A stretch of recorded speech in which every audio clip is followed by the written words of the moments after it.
you. Good afternoon. I have just returned from Buckingham Palace, where I accepted an invitation from His Majesty the King to form the next government of this great nation.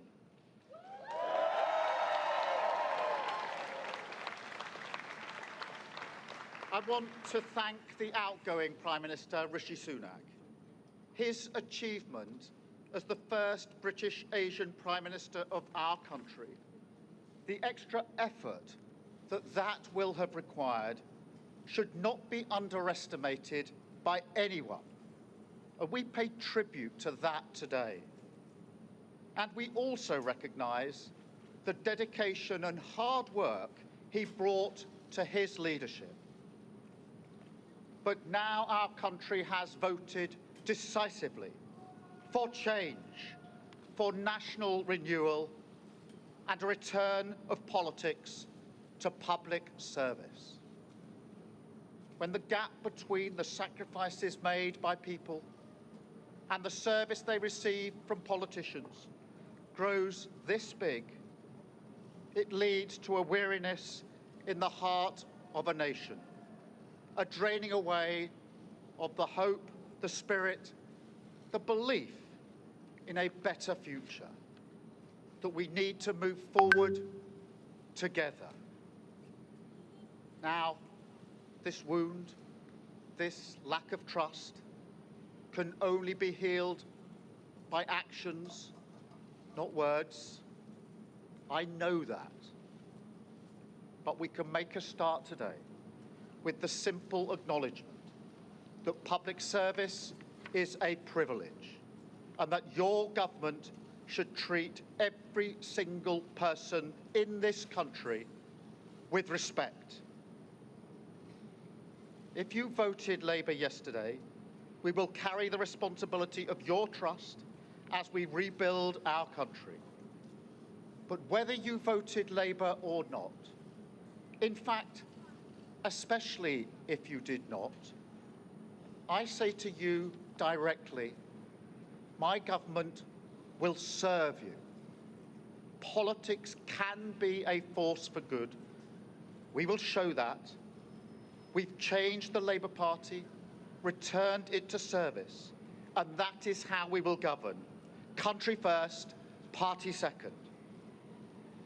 Yet, if I'm honest, service is merely a precondition of hope, and it is surely clear to everyone that our country needs a bigger reset, a rediscovery of who we are, because no matter how fierce the storms of history, one of the great strengths of this nation has always been our ability to navigate a way to calmer waters.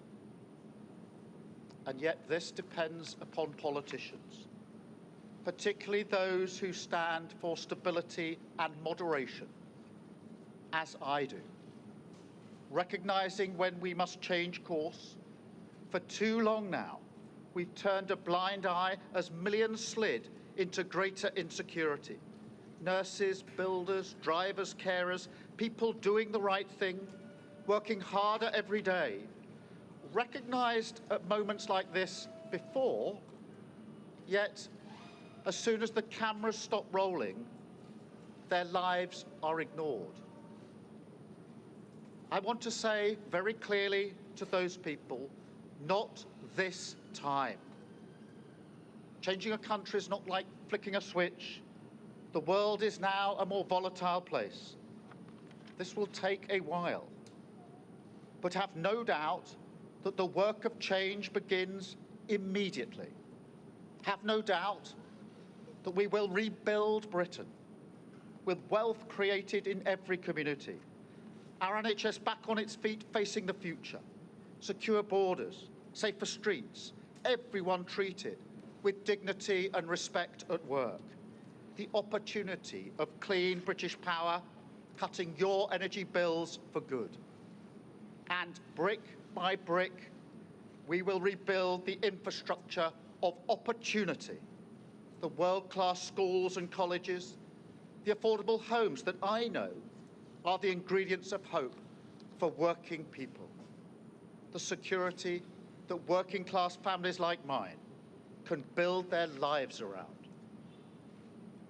Because if I asked you now whether you believe that Britain will be better for your children, I know too many of you would say no. And so my government will fight every day until you believe again. From now on, you have a government unburdened by doctrine, guided only by the determination to serve your interest, to defy, quietly, those who have written our country off. You have given us a clear mandate, and we will use it to deliver change, to restore service and respect to politics, end the era of noisy performance, tread more lightly on your lives, and unite our country. 4 nations standing together again, facing down, as we have so often in our past, the challenges of an insecure world, committed to a calm and patient rebuilding. So, with respect and humility, I invite you all to join this government of service in the mission of national renewal.